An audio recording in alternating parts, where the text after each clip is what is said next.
Okay, so like I said, I forgot to put the chicken in, which is what I usually do first. I didn't put all the sauce in yet, it's just the chicken. I let it sit for a second, and then I turn it over,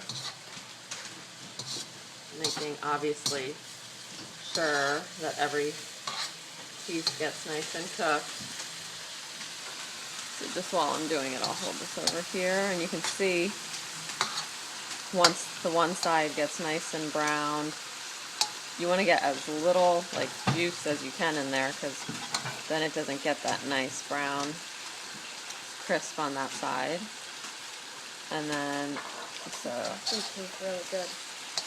okay, and then just make sure that you're all in there.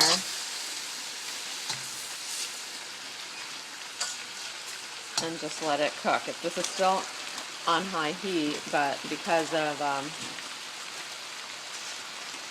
the fact that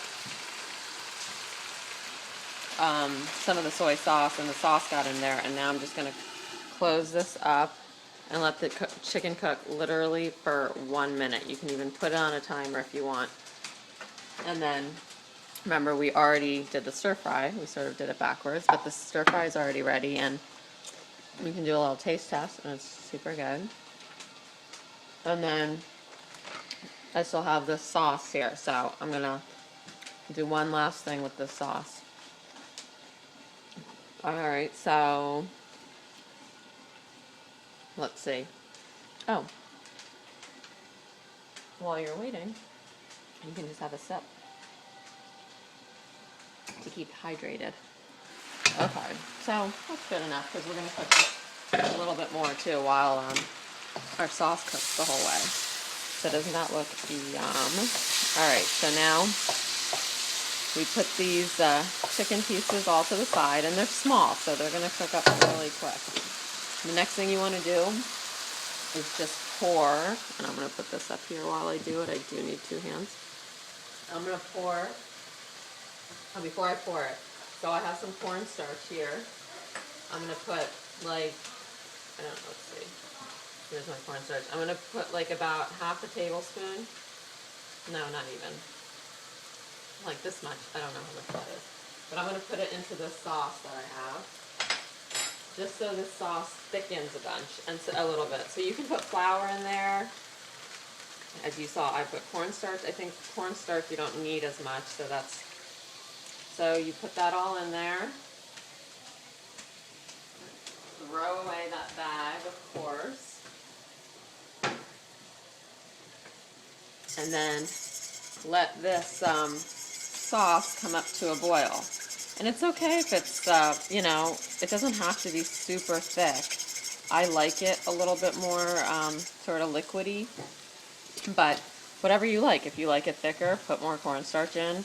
That's what cooking is. You just sort of experiment with all the different things and see what you like the best. So we want this middle part to start boiling, and we're still on high heat, yep.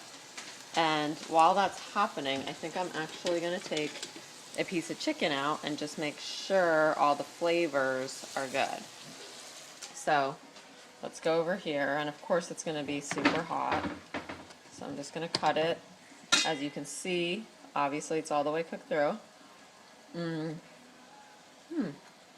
That is good. I would put a little bit more black pepper in. Let's see.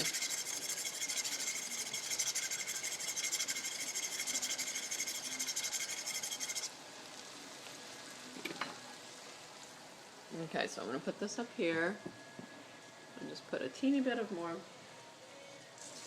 black pepper. And this is getting thick enough for me, so I'm going to dump all these veggies back in here. But if it's not thick enough for you, put a little bit more cornstarch or flour, some thickening stuff, and do it again. So this is all cooked through, so I'm actually going to just turn off the heat as well. And I'm going to just mix this all together.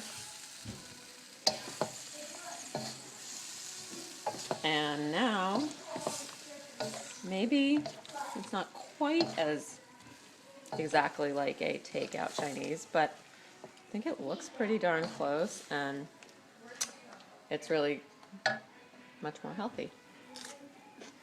Yum. Okay, and then I'll show you a plated version in one sec. I'm just going to put some rice down, put this on top, and call it a day.